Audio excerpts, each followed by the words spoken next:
Hey, good morning, Shabbat Shalom. I first want to begin just by thanking all of you for the good wishes on our daughter Shira and son-in-law Nathan's wedding last week. I was able to hold it together. I only cried once from Friday morning until Sunday night, but it was really lovely, and I'm very grateful. I had a completely different sermon prepared for this morning. Nice, long sermon, lots of sources, lots of quotes. And then I read Mackenzie's yesterday, and it was way better. It was way better, magical. So yesterday afternoon, I started writing a new sermon, which I hope to have finished soon. Yeah, it's going to be a surprise to me too, to be honest, at this point. But it is really hard to believe with the holidays that Passover is only 7 months away. I know, I didn't see it coming either. And also apparently Rosh Hashanah is less than a month away. But the two holidays are actually really connected in a very deep way. There is a trajectory from Passover to Rosh Hashanah, and the connection is actually the psalm that we say for the month of Elul, the one that we just began saying the other day, which is Psalm 27. On Passover, we have the matzah. How many of you wake up every morning and it's like, you know what I could go for today? A good matzah, something like just really dry that gets stuck in my throat. How many of you know? It's Shabbat and you're like, can't wait for some No, nobody has. Nobody does. And for good reason. You're supposed to be grateful for matzah, but you're not necessarily supposed to like it. Matzah is the beginning of liberation. If you started with challah, you would never have any movement in your life. You would be, well, maybe movement's the wrong word on Passover.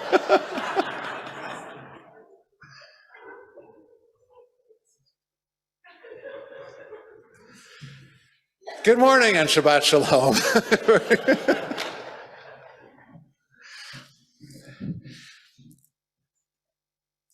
If Passover was about challah, it would be really about the culmination of the process. That you didn't make the effort to really liberate yourself. You didn't do the effort to really figure out who you actually were.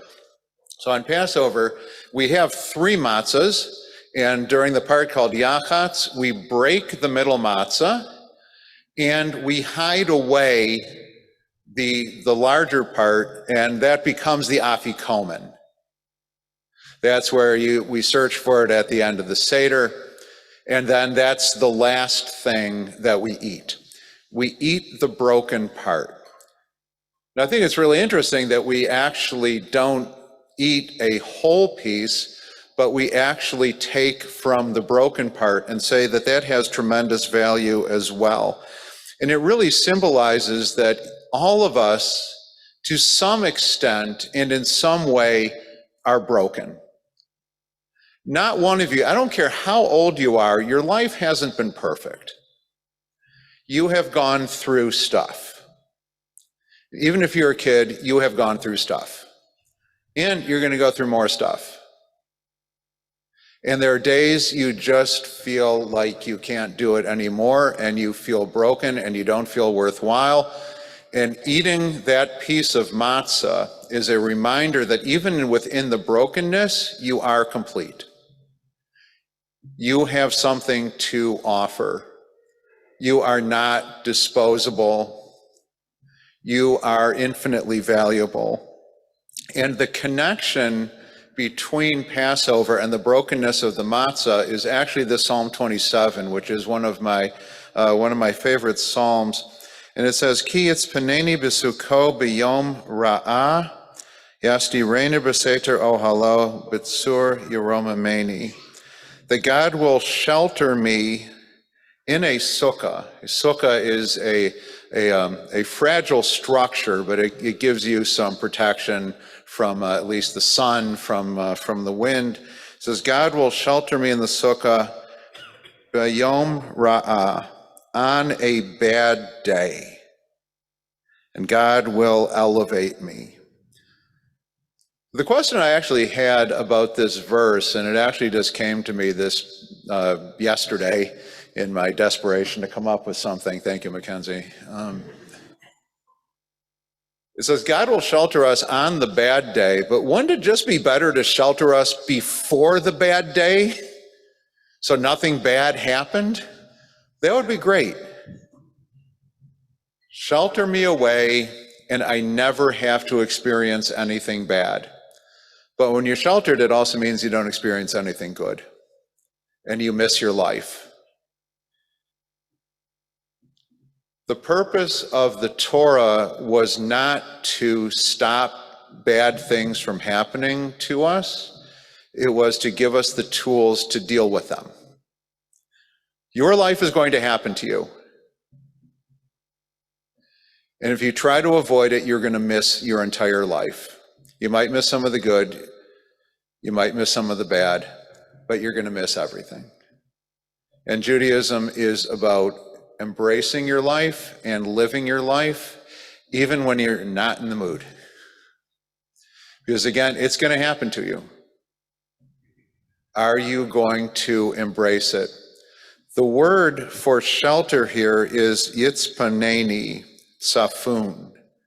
Safun is when we find that broken part of the matzah in the Seder, and it means that it's kind of hidden away. But what it means is that even in our brokenness, hidden within us is the strength and the power of getting through the challenges in our lives. Even when we feel broken, even if we feel crummy. This isn't about saying everything is great. The bad things in your life are bad. But don't cause it to miss the parts that aren't bad, the parts that are good. I have shared this before, and I am sure I will share it many other times, I talked with someone who had experienced a number of illnesses, and she'd had a number of surgeries, and I asked her, how do you? And she said she reminds herself of all the places she isn't broken. She reminds herself of all the places where she isn't sick. It doesn't deny her illness. It doesn't deny the pain, but she is not just her illness and pain. She is so much more than that. The parts that are broken, and they may never be fixed. But the possibility of joy and the possibility of meaning are still there. So this month of Elul, the weeks and days before the high holidays, is that we remind ourselves that yes, we are flawed, we are fallible, we will never get it completely right. If you are waiting to get it completely right to connect to your loved ones, or are you waiting for your loved ones to get it completely right before you connect to them, it's not going to happen.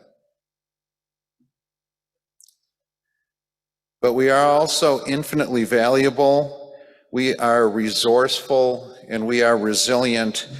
We just don't remember that. And that's what the holidays are really for. Passover is when we recognize that there's a lot of brokenness, that maybe things aren't necessarily going the way that we want.